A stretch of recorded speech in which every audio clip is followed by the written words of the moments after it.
శ్రీ మహాగణపతయే నమః. ఏకాదశి సందర్భంగా 23/8 ఆగస్టు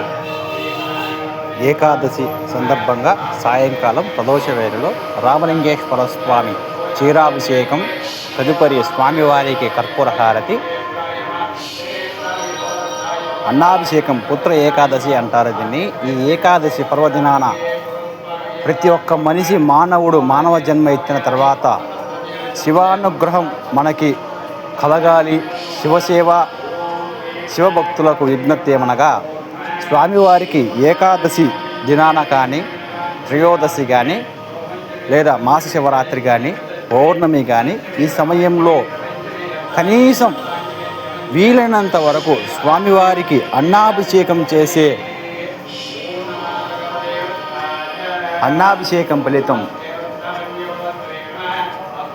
ఈ ఫలితాన్ని 7 జన్మల పాపాలు తొలగించి 7 జన్మల అంటే 7 వంశాలు తరాల వాళ్ళు స్వర్గానికి వెళ్తారని ఈ శాస్త్రం చెబుతుంది.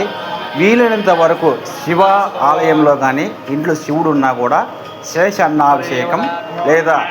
పాయస అన్నాభిషేకం కాయగూరలతో, అంటే ఉప్పు కారం వేయకుండా స్వామివారికి కాయగూరలతో ఆ అన్నంతో కాయగూరలతో అలంకరించి స్వామివారికి హారతి ఇచ్చినచో మనకి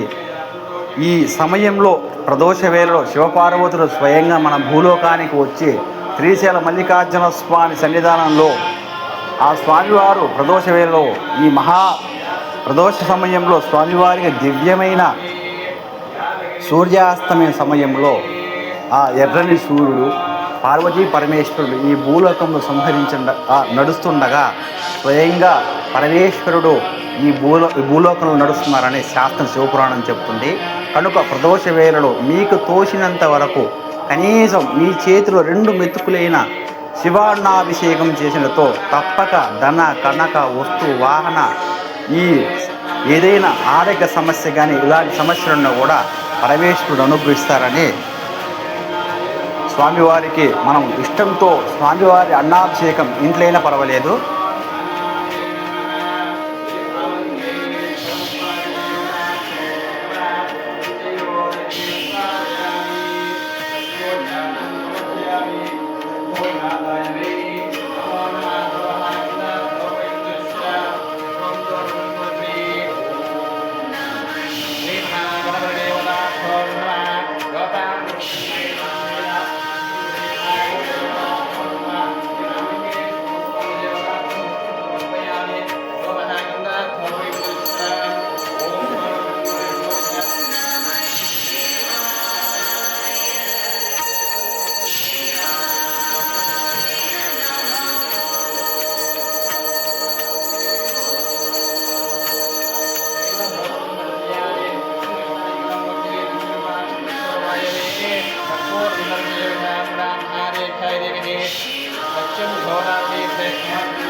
స్వామివారికి అష్టోత్తరముతోటి అంటే 108 నామాలు శివాయ నమః, మహేశ్వరాయ నమః, ఓం శంభవే నమః, ఓం పినాకే నమః అను 100 నామాలతోటి స్వామివారికి ఈ పవిత్ర అన్నాభిషేకం చేసి అన్నాన్ని ఒకరికైనా ఇద్దరికైనా ఎవరు ఆ ప్రసాదాన్ని ఒక మెతుకు తీసుకున్నా కూడా ఆ 3 జన్మల పాపాలు తొలగి స్వామివారి అనుగ్రహం పొందుతుందని శాస్త్రం చెబుతుంది. కనుక తప్పకుండా స్వామివారి అనుగ్రహాన్ని పొందాల్సిందిగా విశేషమైన రోజు ఏకాదశి అనగా శ్రీ మహావిష్ణువు